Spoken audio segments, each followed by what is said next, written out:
As a manhwa fan, I know the agony of waiting for days, weeks, and months for new chapters to be released. It can feel like torture as we starve for more content. But worry not, for I have put together a list of manhwas that are not only great, but also have 100+ chapters. So, without further ado, let's dive in and explore these amazing manhwas. So, you all need to be grateful for this list I'm about to give you. Our first recommendation is Rise of the Demon King. This is one of the most underrated Cultivation manhwa with 390 chapters. It follows the story of our poor protagonist Xiao Lang. Though he thinks of himself as poor, he is actually from a hidden family that is quite powerful. This manhwa has a clean translation with an overpowered MC who thinks of his power as trash. But he later understood how overpowered his abilities were. The artwork of this manhwa is quite fantastic, and the touch of harem theme added more excitement to this sauce. Next, we have the Divine Twilight's return. Li Changxian, also known as Divine Twilight, had spent years fighting gods and demons. However, his fate takes an unexpected turn when he is caught and put on trial for his celestial transgressions. He is found guilty and sentenced to death. But his world takes a surprising twist when Thanatos, the death god, offers him a deal. Thanatos grants Li Changxian a chance to return to his original realm, Earth. Though there are strict conditions attached to the deal, Li Changxian accepts it without hesitation. After all, what does a deceased celestial have to lose? The manhwa, The Divine Twilight's Return, is an absolute masterpiece. It boasts ultra badass art and a unique spin on the return to the past trope.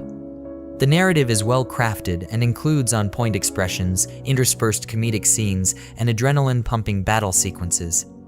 Beyond the visual spectacle, the manhwa presents a stellar cast of characters, each with depth and agency.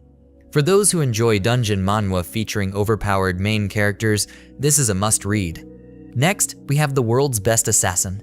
The manhwa's plot revolves around Li Guang, who seeks revenge for his sister's murder by a member of the Murim alliance.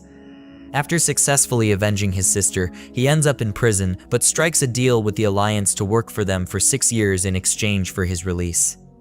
In the alliance, he is trained in the techniques of a former demonic cult leader and quickly becomes the top assassin. The story is well written and has a great balance of tragedy, action, and suspense. The pace is fast at the beginning, but evens out, allowing readers to enjoy the story's complexities. The characters are well crafted, giving readers an idea of what it's like to be a Murim warrior. The artwork is impressive, with well-drawn characters and beautifully illustrated fight scenes that will captivate readers. Fans of Murim manhwa will enjoy this thrilling tale.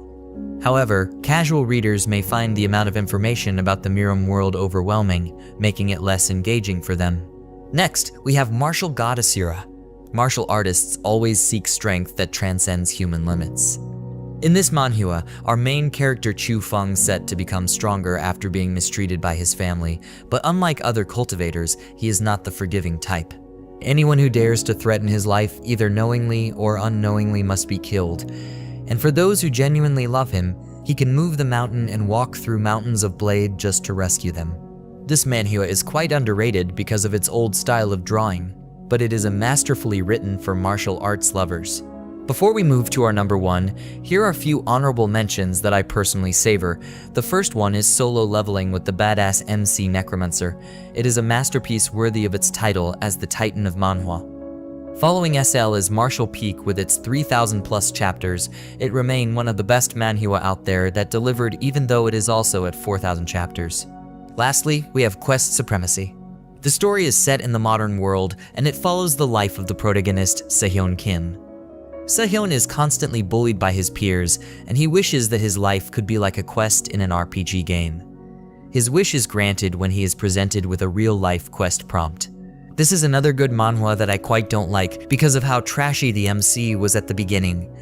But it is undeniable that it perfectly combines the concept of a game world with reality.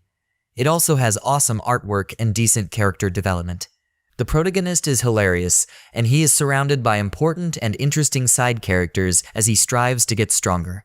Now that I have given you this list, let me know in the comments section the name of your favorite manhwa. Do not forget to like and share this video with your friends.